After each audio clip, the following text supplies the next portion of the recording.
should you allow other people to move onto your homestead, and how that may possibly affect you and your homestead. So this is a topic that I want to share because it's actually been brought up on some chat groups, homesteading chat groups, quite often lately. And since I've had multiple people come to my property and be part of my homesteading journey, I just wanted to share my experience on that and how that went. Good morning, Mama. Come on up. Good girly.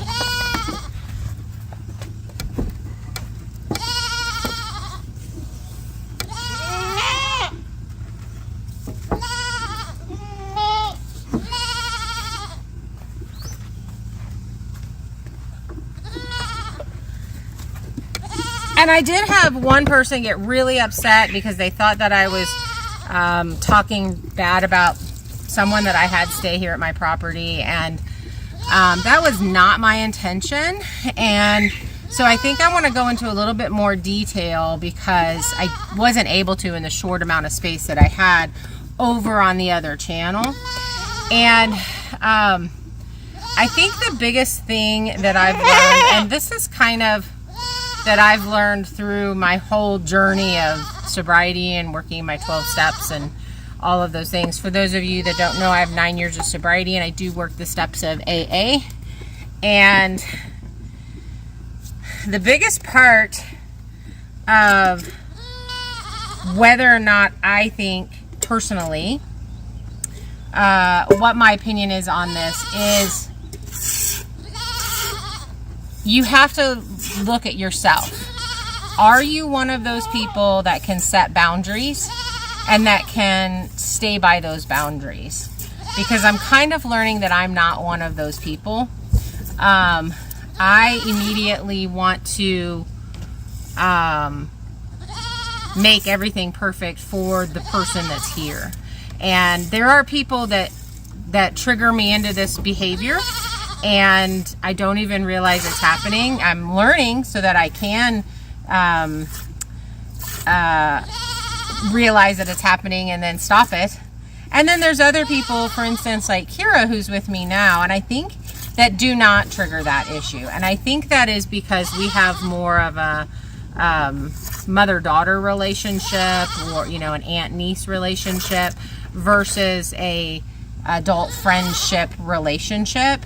Now, the friend that I had come stay, I've known her since I was 18 years old, and we've both lived extremely different lifestyles. And we had basically an agreement that, you know, I was not going to be able to pay anybody to work here. That I could give you a free place to stay, but you needed to purchase, you know, a roof over your head, but you needed to purchase your own foods and stuff like that. And what ended up happening was I changed everything about my plan, and then I kind of went into chaos mood. And a lot of this happens to be because of my own personal childhood trauma. And so I think and not particularly that other person, it was because I could not hold the boundary that I had put into place. And, you know, I find that people will, whether or not they realize it or not, push a boundary, and they will do exactly what you allow them to do.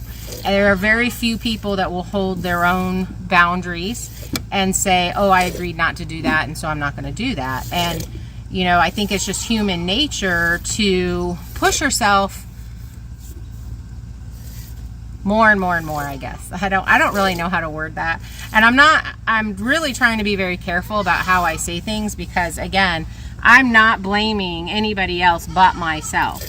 And so the answer to this question of should you allow other people onto your property, you have to decide if you can set and keep boundaries.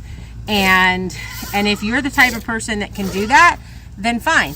I think it's also really important to know that you have to be willing to say it's fine if this relationship ends and there is no longer a relationship, because people get their feelings hurt and then the relationship ends. I don't really know, I personally don't know anybody that has had somebody come stay with them, to include family members, that it did not cause some form of conflict in their relationship from that point on. Because some people don't like setting boundaries and other people don't like following boundaries. And, you know, and I think that's the absolute biggest issue of that, is because you have to have both. You have to have that agreement of both, that both people are going to sit down and one person who, and usually it's the person who owns the property, is going to have to say, you've crossed this boundary and now we need to have a very uncomfortable conversation and go from there. And that's very easy to hurt the other person's feelings because they're being called out on something that they did. And I think for me personally, that's not something that I'm prepared for. I think if it would actually be easier for it to not be a friend, hi baby, than someone who is a friend, because you don't care if that relationship ends, where with a friend you care that that relationship ends. So it would have to be, you would have to really look at that person and say, hey, does this person, look at that person's background, does this person set and follow boundaries in their own life? Do they adhere to boundaries? Do they get mad at people whenever people call them out on stuff? I mean, I don't know. I think you have to really look at all of that. But I know that for me, I have to look at myself and I have to say, am I willing to set a boundary and then follow through when that boundary line is pushed? Hi, honey. And I think maybe I could do it now because I'm aware of that may be a possibility. But I don't know if that would be something that I would want to do with someone who's a friend, because I have very few friends. I have very few people that I consider friends. And you don't really know somebody until you live with them.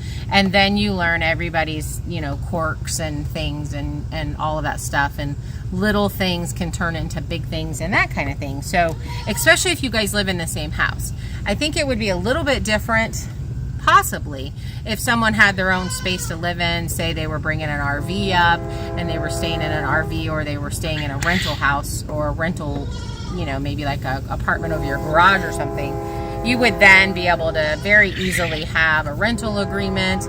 But then again, you have to be willing to, you have to be willing to say you've broke the rental agreement, and now you have to move out. So again, that could cause conflict with the friendship. But I know personally for me, like I said, I don't think I'm somebody that I don't think I'm through my childhood trauma enough to say that I could set that boundary and then adhere to that boundary, and not care that a friendship gets destroyed. And so I would rent to somebody, like I would rent a space out, like for an RV or whatever, to someone who was not my friend. But I don't know if I could do it anymore for someone who truly is my friend, unless that friend is someone who has worked through their trauma and works these steps and understands this process already, and they're willing to continue to do this process alongside you with the situation, because it's really hard to look at your flaws and your stuff, and very few people are willing to do that. So that's just kind of extending a little bit more on what I was discussing on the other channel, because I'm definitely working through some resentments, and my friendship has ended, and I don't think it's recoverable, and that makes me really sad. But it just is what it is, because once you realize somebody has taken advantage, and whether lies are being told or things are being told, that all happens. And I'm not saying that's happening in this situation. I'm just saying that happens. And you've got to really take into account all the people, because I have heard people say, oh, I have family that live on my property and everything is fine. And that's exciting to hear, because it's exciting to hear that there are people that can do that. But I think for me, I just have to really look deep and say, where am I in this space? And am I prepared to do that cutting somebody off thing? My son lives on this property and we have no problems. So, you know, but there's a difference because that's a child parent situation versus, and he takes care of all of his own stuff and I take care of all my stuff. Are you done? Our chat was short this morning because the babies are staying with mama and we're trying to switch them back around to where they're with her all day and they're separated at night. So today we get very little milk this morning. But thanks for hanging out with me at our stanchion chat. I hope this helps you make a decision if this is something that's coming up. I know that it's just shown up a lot in my homesteading chats that people are asking, you know, hey, would you do this? And that would be my answer at this point, to look deep within yourself and see if you, one, are willing to lose a relationship, and two, if you can set boundaries and follow through with those boundaries that you've set and not let somebody stomp all over them. Because the reality of it is we do that to people and we don't realize we're doing that to people. I think in general people are kind, but when you call them out on, hey, you just stomped over this boundary, it tends to hurt feelings and tends to then ruin relationships. So that's my advice. That's all I got for you. Have a great weekend. Bye.